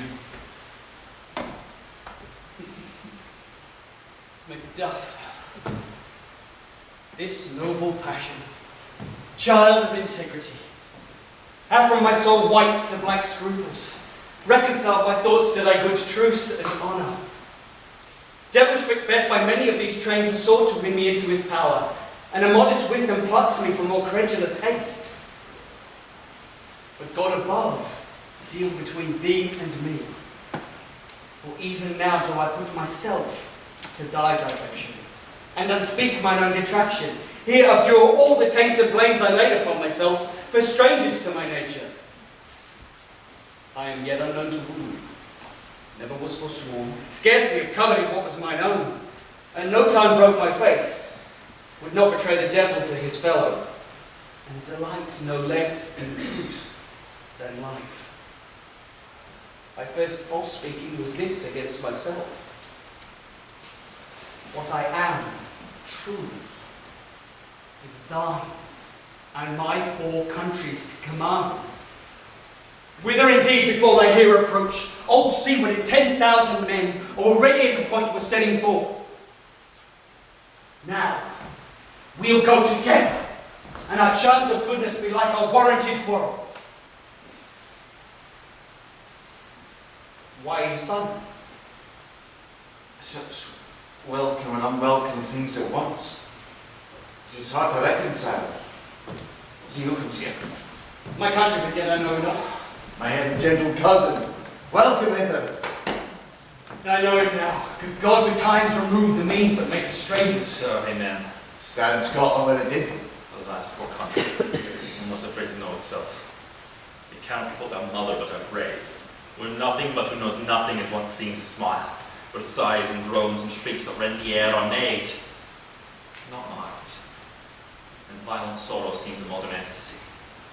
There the dead man's knell is scarce asked for who, and good men's lives expire for the flowers men cast, dying ere they sicken. Oh, relation, too kind, and yet too true. What's the newest grief? That of an hour's age doth this speaker each minute teems a new one. How does my wife? Right, well. And all my children? Well too. The tyrant has not battered at their peace? No. They were well at peace when I did leave them. Be not the naked of thy speech, how goest? When I came hither with the tidings I had heavily borne, I ran a rumour of many murthy men who were out, which was, to my belief, witnessed rather, for that I saw the tyrant's power afoot. Here, I, in Scotland, would create soldiers. Now is the time of help. It would make our women fight to doff their dire distresses. Be it to comfort we are coming thither. Gracious England has lent us old seaward, an older and better soldier than none that Christendom gives out. But I can answer this compliment no longer. But I have words that we howled out in the desert air where hearing could not match them. What concern me? Is it the general cause or a fee grief due to some single breast? Mind its honours within it shares some woe, though the main part pertains to you alone. If it be mine, keep it not from me. Quickly, let me have it. Let not your ears despise my tongue forever, which shall possess them with the heaviest sound that ever yet they heard. I guess at it. Your castle is surprised, your wife and babe savagely slaughtered. To relate the man a word on the quarry of these murdered deer, to add the death of you. Merciful heaven. What man? There hang your hat upon your brows. Give sorrow words. The grief that does not speak whispers the all-fraught heart and bids it break. All my children, Wife, children, servants, all who could be found. I must be from thence my wife killed too. I have said. Be comforted. Let us make mentions of our great revenge to cure this deadly grief. He has no children. All my pretty ones, did you see all? Guys, all my pretty chickens in the dam at one fell swoop. Dispute it like a man. I will do so. But I must also feel it as a man. I cannot but remember such things were that were most precious to me. What, would heaven look on and would not take their part? Sinful Macduff, they were struck for thee. Not their iron, not their own demerits, but mine fell slaughtered on their souls. Rest them down. Be this the whetstone to your sword. Let grief convert to anger. Blunt not the heart in rages. Oh, I could play the woman with mine eyes and the braggart with my tongue. But, gentle heavens, cut short all intermission. Front to front, bring thou this fiend in Scotland and myself within my sword's length setting. And if he escapes, heaven forgive him too. This tune goes manly. Come, go we to the king. Our power is ready, our lack is nothing but our leave. Macbeth is ripe for the shaking, and the powers above pull on their instruments.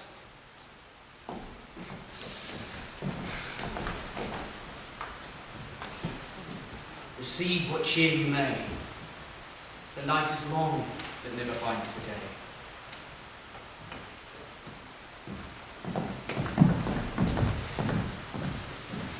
I have 2 nights watched with you, but can perceive no truth in your report. When was it she last walked? Since His Majesty went into the field, I've seen her rise from her bed, throw her nightgown upon her, unlock her closet, take forth paper, fold it, write upon, read it, and afterwards seal it, and again return to bed. Yet all this while in the most fast sleep. A great perturbation in nature to receive at once the benefit of sleep and do the effects of watching.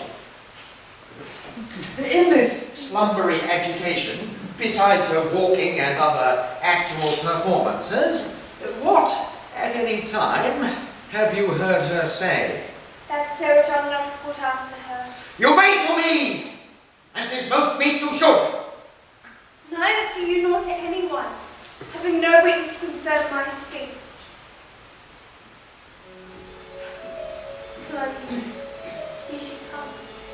This is very guise, and upon my life, fast. Observe her. Step close.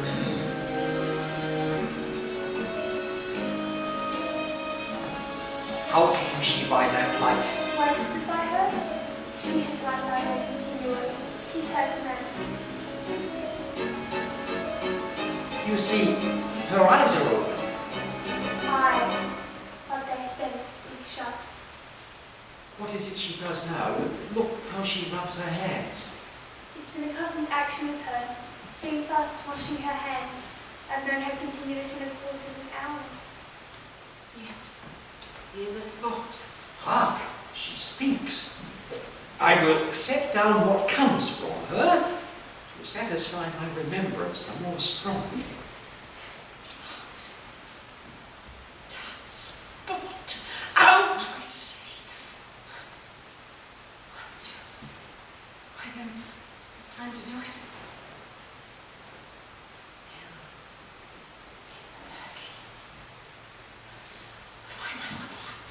A soldier interfered? What needs be he who knows it when none can call our power to account?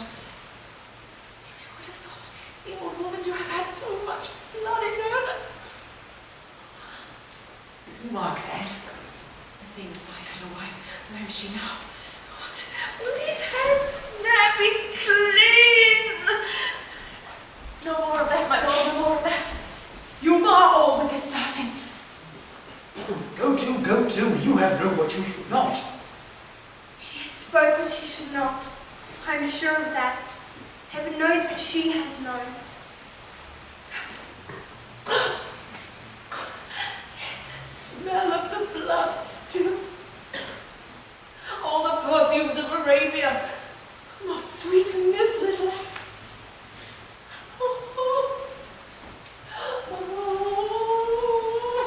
What a sigh is there. The heart is sorely charged. I've noticed such a heart in my bosom for the dignity of the whole body. Well. Pray God it be so. This disease is beyond my practice. Yet I have known those which have walked in their sleep, who have died holily in their beds. Wash your hands! Put on your nightgown! Look not so pale! I tell you yet again, that goes range. He cannot come out on the grave. so. To bed! There's a knocking at the gate! Come, give me your hand!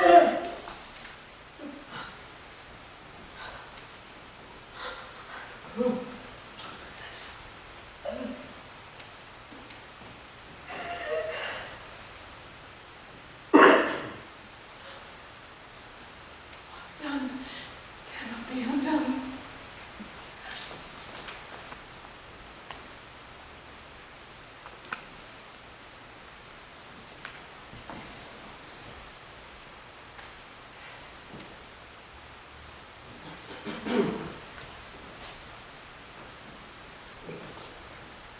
Where is she going now today?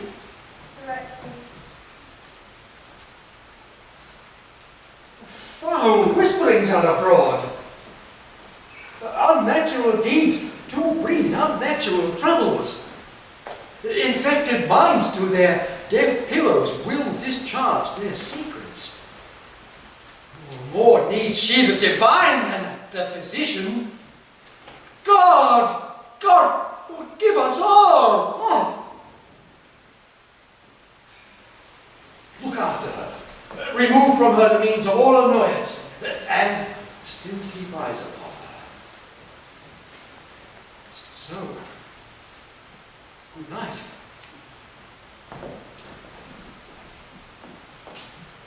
My mind she has mated and amazed my sight. I think, but dare not speak.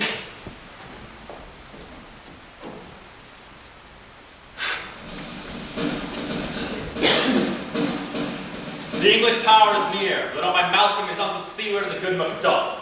Revenge is burning them, for that their causes would to the bleeding and the good alarm excite the mortified man. And near Burnham Wood shall we well meet them. That way, or they come. Who knows if Donalbain be with his brother? But for certain, sir, he is not. I have a file of all the gentry. There is Seaward, son, and many unruffed youths who still protest their thirst of manhood. What does the tyrant? Great Dunsinane he strongly fortifies. Some say he's mad, others that lesser hate him do call it valiant fury. But for certain, he cannot buckle his distempered cause within the belt of rule. Now does he feel his secret murder sticking on his hands. Now, minute the revolts upbraid his faith breach. Those he command move only in command, nothing in love. Now does he feel his title hang loose around him, like a giant's robe upon a dwarfish thief.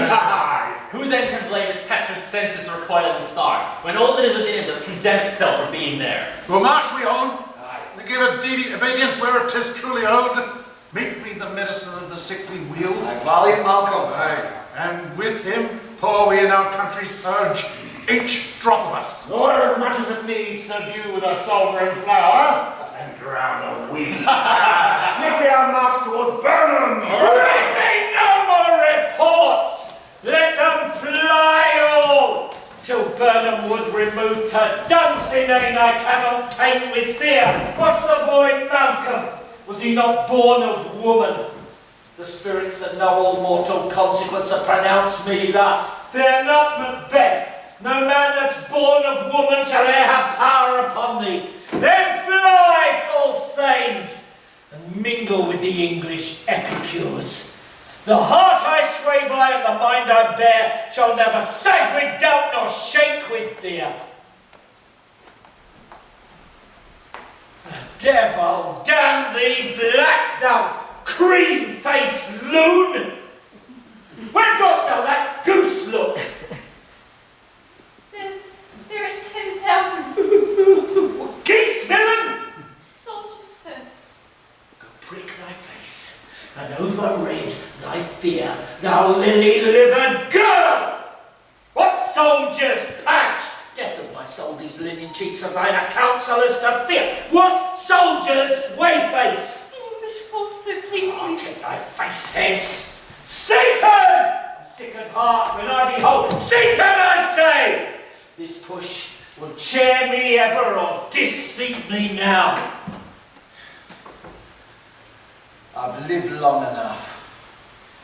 My way of life is fallen into the sear, the yellow leaf. And that which should accompany old age is honour, love, obedience, troops of friends I must not look to have, but in their place, curses.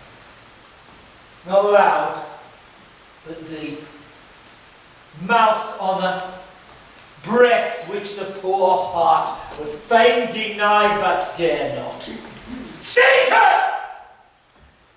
What is your gracious pleasure? What news more? All is confirmed, my lord, as was reported. I'll fight till from my bones my flesh be hacked. Give me mine armour. 'Tis not needed. I'll put it on! Send up more horses, stir the country round, hang those that talk of fear. Give me mine armour. How does your patient, doctor? Not so sick, my lord, as she is troubled by thick-coming fancies that keep her from her rest. Cure her of that. Canst thou not minister to a mind diseased? Pluck from the memory a rooted sorrow, raise out the written troubles of the brain, and with some sweet, oblivious antidote, cleanse the fraught bosom of that perilous stuff which weighs upon the heart.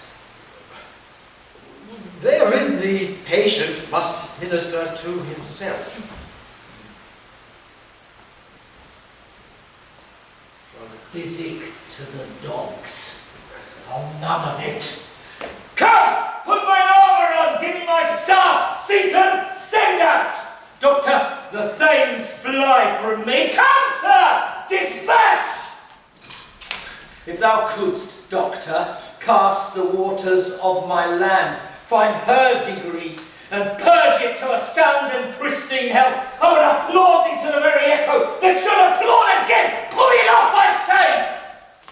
What rhubarb, senna, or what purgative drug shall scour these English heads? Hearst thou of them? Aye, my lord, your royal preparations make us hear something. Bring it after me! I will not be afraid of death and bane till Burnham Forest come to Dunsinane.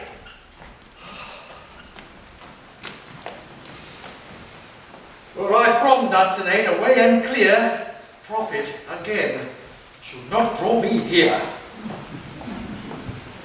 Cousins, I hope the days are near at hand that Chambers will be safe. Aye, we doubted nothing. What good is this before us? It would have Barnum. Let every soldier hew him down a bough and bear it before him.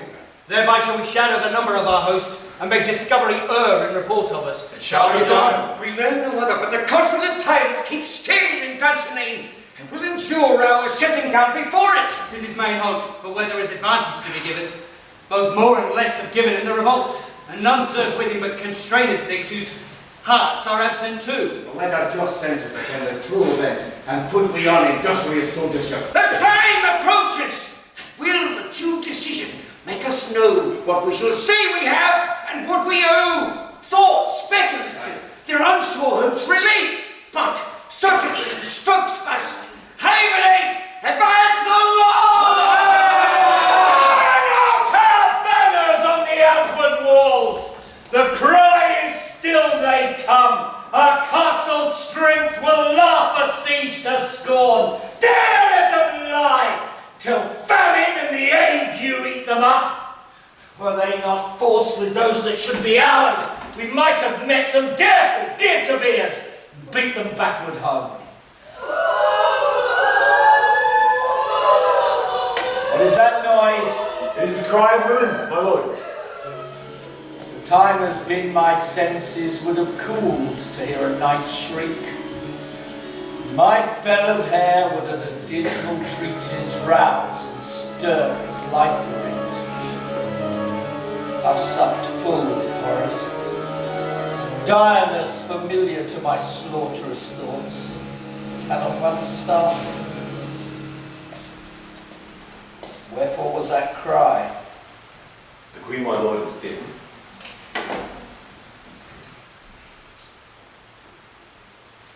She should have died hereafter. There would have been a time for such a word. Tomorrow. And tomorrow. And tomorrow.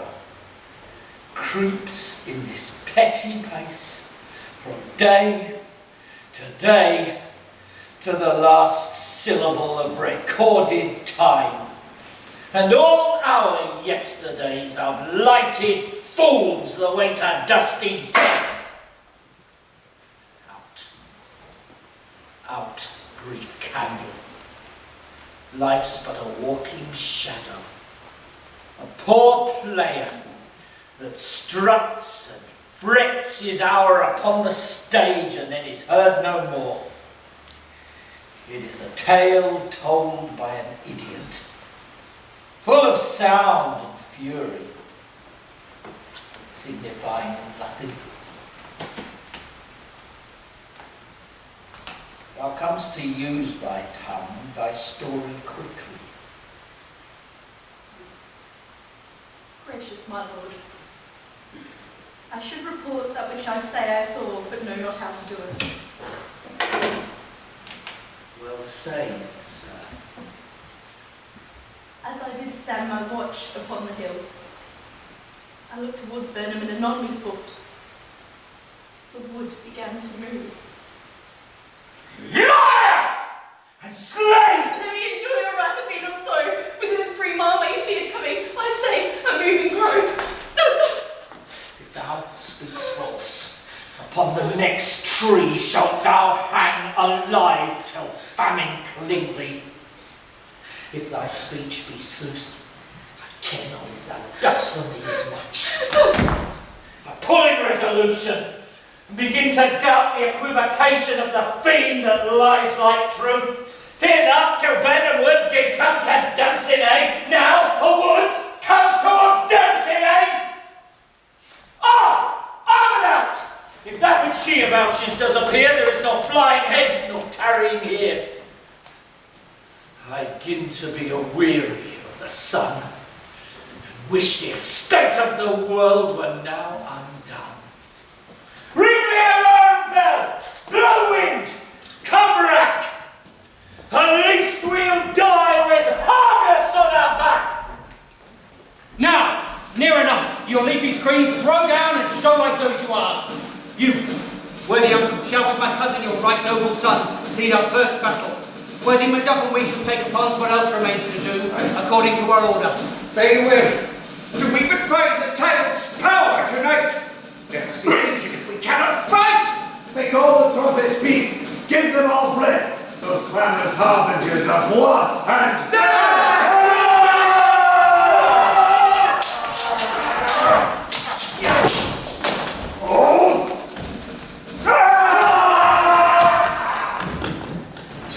They tied me to a stake. I cannot fly, but bear-like I must fight the course. Was he that was not born of woman? Such a one am I to fear on none. What is thy name? Thou'lt be afraid to hear it. No, though thou call'st thyself a hotter name than any is in hell. My name's Macbeth. The devil himself could not pronounce a title more hateful to mine ear. No, nor more fearful. Thou liest, the horrid tyrant! With my sword I'll prove the lie. Thou speakst!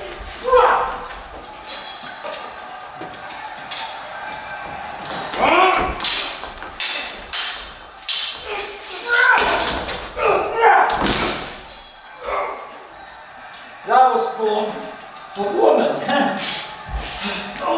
yet swords I smile at, weapons laugh to scorn, brandy by man that's of a wood thorn.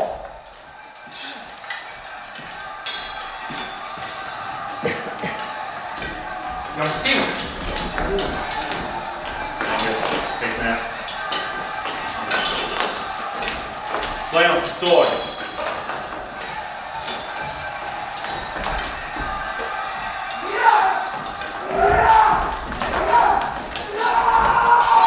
Lovely noises. Tyrant, show thyself. Without me slain by no stroke of mine, my wife and children's ghosts will haunt me still. I cannot strike at wretched Gurnt whose arms are higher to bear their staves. Harder thou, Macbeth! O my sword with an unbattered edge, I shield again undeeded. There thou should be. By this great clat of one of greatest note seems bruited. Fortune let me find him, and more I beg not. This way, my lord. The castle is steadily rendered. The tyrant's people on both sides do fight. The noble thanes do bravely in the war. The day almost itself professes yours, and little is to do. We've met with foes that strike beside us. Enter, son, the castle. Why should I play the Roman fool and die on mine own sword? Whilst I see lives, the gashes do better upon them. Turn! Hellhound, turn. Of all men else I have avoided thee. But get thee back. My soul is too much charged with blood of thine already. I have no words. My voice is in my sword. Thou plant your villain, then terms can give thee out.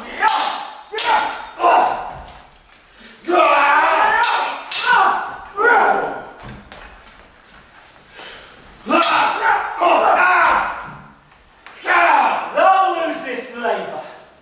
As easy mayest thou the entrenchant air with thy keen sword impressors make me bleed. Let fall thy blade on vulnerable crests. I bear a charmed life, which must not yield to one of woman born. Despair thy charm, and let the devil that thou still serve tell thee, Macbeth was from his mother's womb untimely ripped.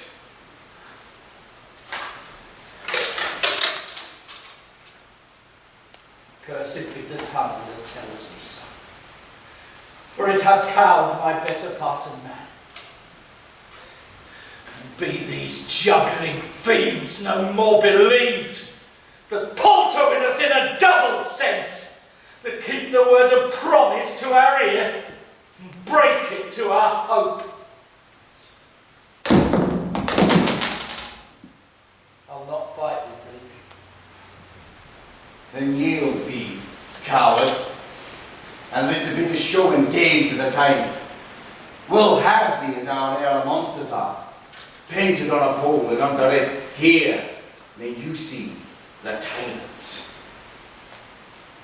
I will not yield to kiss the ground before young Malcolm's feet, and to be baited with a rabble's curse.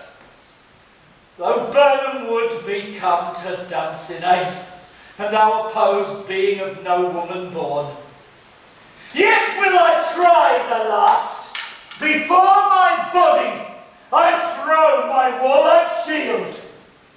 Lay on Macduff, and damned be him that first cries, hold enough!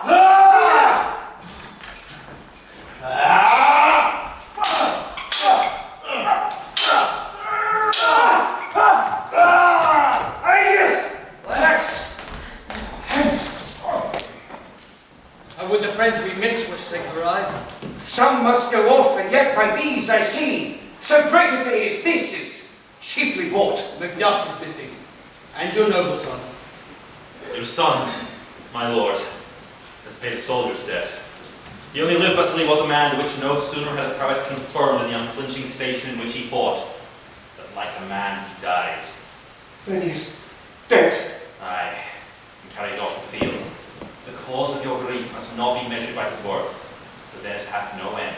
Had he as such before? Aye, on the front. Why then, God soldier be!